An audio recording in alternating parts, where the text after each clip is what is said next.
Right, welcome back. This is the second video, and this is introducing to the electronic version of the new GOS18. In the previous video, I ran through why we were doing the new GOS18. So if you haven't seen that, go back and watch that one first. This one is going to be running through the electronic one. Now the reason we've created the electronic one is twofold. One is to improve legibility first of all, so there's no scribbled writing. It's all typed text, which is really good. It'll also streamline the process for you, so make it a little bit quicker. And the second reason is really that we're hopefully going to be going on to electronic referrals via email. So hopefully all optometrists will be on NHSnet very soon, which you either can email the referrals directly to the GP, which again will streamline the process and also save on postage costs at the same time. So those are two reasons. What I'm going to do in this video is just run through a specific patient. So just do a GOS18 on a specific patient so you can see exactly how the form works. Now what you going to want to do with this form is obviously just tailor make it to you first of all. So what you're going to do is go ahead and put in your details. So it would be Paul Jerd as the optometrist. Fill in your practice details here, your postal code, your telephone number, and obviously when you have your NHS mail account with NHSnet, fill it in there. And then also go down the bottom, fill in your name, and fill in your GOC number, whatever it is. And then what you're going to want to do is just save that. So just go to the file button, save as, and save it as Paul Jerd GOS18 or whoever the optometrist is. And if you have 5 optometrists in your practice, you might want to save each one of theirs so they've got their own format, so it's nice and quick and easy. So I'm just going to cancel that and then close this. So obviously if I open up my one now,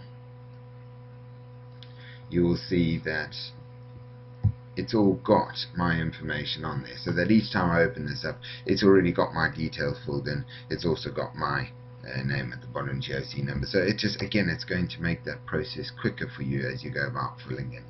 So let's say we have a new patient here. We're going to start with the patient details over here. If you use the tab button, the tab button, it will move you from box to box, so you can just go in and fill it in. So let's go mail. We'll call this gentleman Mr. Jones, first name Peter, and his address is 56. Now I'm just going to fill it in an entire patient just to show you how quick it actually is to go through one of these, even with my 2-finger typing that I do.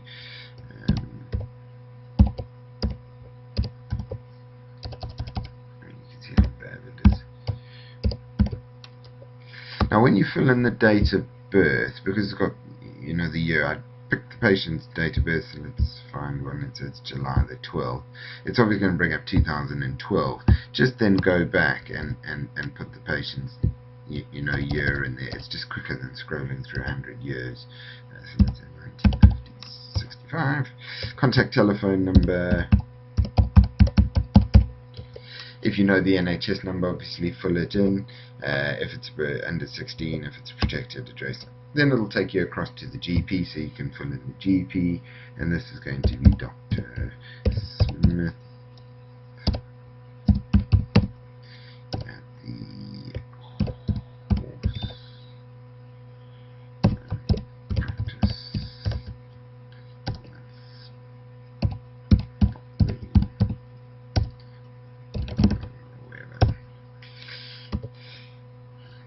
Practice. So the next box then taken to you is the GP action required. Now obviously if you had watched the previous video you would have known what these ones are, so if you haven't, go back and watch that. But basically you're going to pick the one that you want. So let's say it's going to be an on-route referral routinely. Then you would leave the GP information box empty, come across to this one and choose, let's say we're going to send them for YAG. Obviously in this one, if you had decided to choose info only, then you would obviously choose the reason, such as diabetic or no rectification. But as I said, if you haven't gone through this, go back to the previous video and you'll understand what we're talking about there. So this one we're going to say onward referral within 3 months. The reason I'm doing it is because the patient's got some YAG. And again, then you're just going to go through and fill in. So the date of the eye test that I did, let's just say it was today's date. Data referral, it's not if different, you fill it in, so let's say the same date again. And you're going to want to put in your previous VAs for something like YAG laser, because obviously it's important to know that it was, let's say, 6.6 before and 6.12 now. Obviously for some you won't need to do that, so I'll just put down there in 2011, and now you're just going to fill in the prescription, so +1, and let's say it's 6.12 now, and I was also 6.12. No ads. Must be an ad if they've had. Yeah, go there. There's +2. And they're in 12 with that one. But before they were 6.6.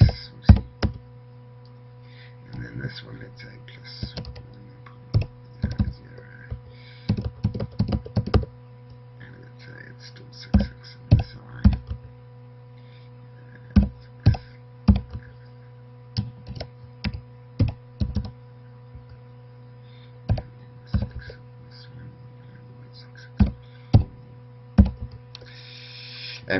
Visual fields, we've made the drop down boxes either normal or abnormal. I'm speaking with everyone, we can't really see a reason for putting anything more than an abnormal. You obviously attach the fields. With the optic nerve heads, again, we've just put either their normal or suspect. There's not much real benefit for you putting a cup-disc ratio and follows the isn't rule, etc., etc. in a referral if it's not glaucoma based. And if you needed to, you could then obviously put that information down the bottom. So this just again streamlines that whole process. You're going to have done some IOPs. So let's say it was at 9 AM, and I did non-contact tonometry, and it was 12 in both eyes. I didn't do a cytopredic, didn't do a light dilated fundus examination, and then you just put in what you want the patient to do. So I'm just going to say Mr. Jones presented, and I'm not going to fill this all in, but for a routine eye test, let's say he's been struggling with the vision in the right eye. Examination showed some significant opacification of the lens capsule. I would appreciate if you could arrange for the patient to be seen at the eye hospital for YAG laser capsulotomy. Kind regards, Paul Church. That's what I would have put in that one. I would have then obviously put in provisional diagnosis here of capsule opacification, let's say, whatever. Alright, so that would have been the referral done. So you've filled in the whole thing, so it's done. It's got your name, address, and obviously you have the patient guardian, but this isn't all because they've had IO intraocular lenses. And now that referral is ready to go off. Now, at the moment we can't submit these electronically via email, so you're still going to have to print them off. So what you want to going to want to do is save that in a format that you can then print off. I tend to save all of mine as PDF, so they can't be changed. So I would go to File, Save As, and click down here instead of Word document as a PDF, and then call it whatever, let's call it. So you would give, how we record it is the patient's ID number, their surname, Jones, and the date of the referrals, so 12, whatever, and then you just save that. Now that'll save it as a PDF for you. Then just remember that when you close this one, you don't want to save the changes. You saved it as a PDF, and this is your one that you want to use over and over again, so you don't want to save the changes to that, and that will keep Paul Judd's GOS18 as you open it up each time in a format that's ready to fill in for every new patient.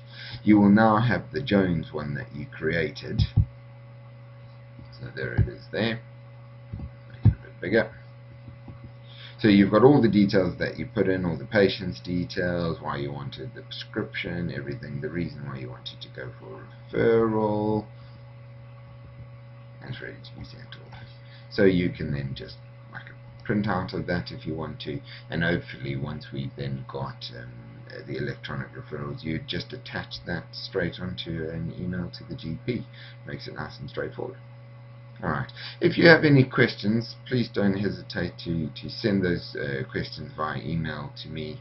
It's paul@oxfordshire.loc.org.uk, or onto Caroline, as you probably all have Caroline's email, and I'll try and answer any questions that you have. Also, if you want to print these out on letterhead, watch the next video, because I've created one that's a letterhead format as well, which again just makes it a little bit easier for you to do. Okay.